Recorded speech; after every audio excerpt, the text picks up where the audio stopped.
பாட்டாளி மக்கள் கட்சியிலிருந்து வெளியே வந்து அம்மா அவர்கள் அழைப்பதாக என்னுடைய பத்திரிகை 40 ஆண்டு கால நண்பர் திரு சோ அவர்களின் மூலமாக அம்மா அவர்கள் என்னை அழைத்து கழகத்தில் இணைத்த பொழுது I consider your entry into the party as an asset என்று ஆங்கிலத்திலே சொல்லி நீங்கள் கழகத்திற்கு வருவது சொத்து போல் என்று ஐயா அவர்கள் அருகில் இருக்கும் பொழுது அம்மா அவர்கள் சொன்னார்கள்.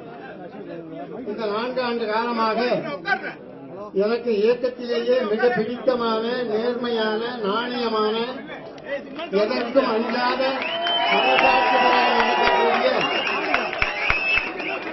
நம்முடைய தமிழக முதல்வர் ஐயா அவர்களை மட்டும்தான் நான் நேரில் வந்து அவர்களை சந்தித்தேன்.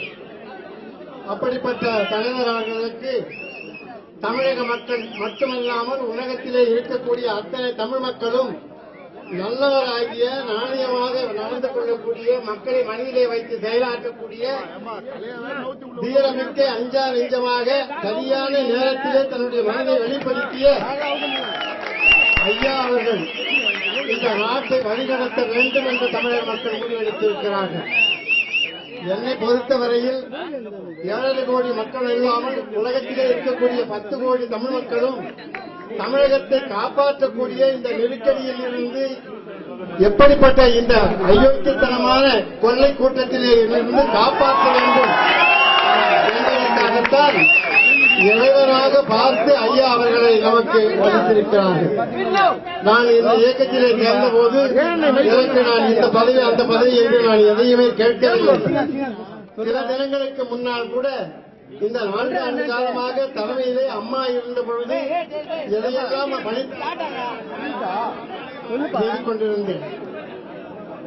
கடந்த 4-5 மாதங்களாக இப்ப சமீபத்தில் எனக்கு கூட்டங்களுக்கு அனுப்பியது கூட நேரில் போய் அந்த அம்மா பெயரை சொல்லக்கூடாது என்று நாட்டே வரல. அதனால நான் மீட்டிங்கே போகல. போன வாரம் கூட என்னை அழைத்து ஒரு கடிதம் எழுதி வாங்கி ராஜ்யசபா உங்களுக்கு கொடுக்க முடியவில்லை, இந்த டெல்லி ஸ்பெஷல் ரெப்ரசன்டேட்டிவை அனுப்புகிறேன் என்று சொன்னார்கள். அதையெல்லாம் எனக்கு எந்த பதவியும் என்னிடம் கடிதமே எழுதி வாங்கினார்கள். ஆனாலும் இந்த 7ஆம் தேதியிலிருந்து ஐயா அவர்கள் எடுத்த முடிவு தமிழக மக்களின் நலன் பாதுகாக்கப்பட, தமிழனுடைய வாழ்க்கை எதிர்காலத்தில் வளம் பெற யார் இருந்தால் தமிழக மக்களுடைய நலன் பாதுகாக்கப்படும் என்பதை இறைவனாக தீர்மானித்து ஐயா அவர்கள் நமக்கு அனுப்பியிருக்கிறார்கள். எனவே தமிழக மக்கள் மட்டுமல்லாமல் இப்பொழுது இருக்கக்கூடிய இந்த 132 சட்டமன்ற உறுப்பினர்கள் நினைத்து பார்க்க வேண்டும். அம்மா அவர்களால் அடையாளம் காட்டப்பட்டு அம்மாவுடைய வழிகாட்டுதலிலே உங்களுடைய வாழ்க்கையை அமைத்துக் கொண்ட நீங்கள் ధర్మ ముఖ్యమంత్రి తమిళనాడు ఆపద్ధర్మ ముఖ్యమంత్రి పన్నీర్ సెల్వం నివాసం నుండి ఆయన ప్రతినిధులు మాట్లాడిన మాటలు విన్నాము. అమ్మ ఉన్నప్పుడే పన్నీర్ సెల్వాన్ని ముఖ్యమంత్రిగా నియమించారు కనుక ఆయనే కొనసాగాలి. ధర్మాన్ని కొంతకాలం పాటు తొక్కిపెట్టే ప్రయత్నాలు చేసినా కూడా అంతిమంగా ధర్మానిదే జయం అవుతుంది. పన్నీర్ సెల్వం ముఖ్యమంత్రిగా కొనసాగితేనే తమిళులకి పార్టీకి మేలు జరుగుతుందని చెప్పి ఆయన కరాఖండిగా కొంత ఉత్సాహాన్ని ఉత్తేజాన్ని నింపే సంకల్పంతో ప్రస్తుతం మీడియాను ఉద్దేశించి మాట్లాడారు. ఆ ప్రత్యక్ష ప్రసారం చూశాం. మరోవైపు రాజకీయ అనిశ్చితి కొనసాగుతున్న తమిళనాట ఏం జరుగుతుంది, ఈ వారాంతంలో జరగబోయే పరిణామాలే సోమవారం అంతిమంగా ఎవరు ముఖ్యమంత్రి అనే అంశాన్ని తేల్చబోతున్నాయి. ఇక సోమవారం జరిగే ఈ డెవలప్మెంట్స్ పై దేశవ్యాప్తంగా అందరి కళ్ళు కూడా ప్రస్తుతం తమిళనాడుపై కేంద్రీకృతమై ఉన్నాయి. బహుశా మునుపెన్నడూ లేని విధంగా జరుగుతున్న ఇటువంటి పరిణామాలు అంటే సినిమా ఫక్కిలో కొనసాగుతున్నట్టుగా మనకు వార్తలు వస్తున్నాయి. కొంతమంది ఎమ్మెల్యేలని అక్రమంగా నిర్బంధించారని చెప్పి, బలవంతంగా వారి చేత సంతకాలు పెట్టించారని చెప్పి, ఎమ్మెల్యేలని కనీసం ఫోన్లో కూడా మాట్లాడనివ్వకుండా వారి ఫోన్లు స్విచ్ ఆఫ్ అయ్యాయనే ఆరోపణలు వినిపిస్తున్న నేపథ్యంలో చాలా సంచలనాత్మకంగా కొనసాగుతున్నాయి తమిళనాడు రాజకీయాలు.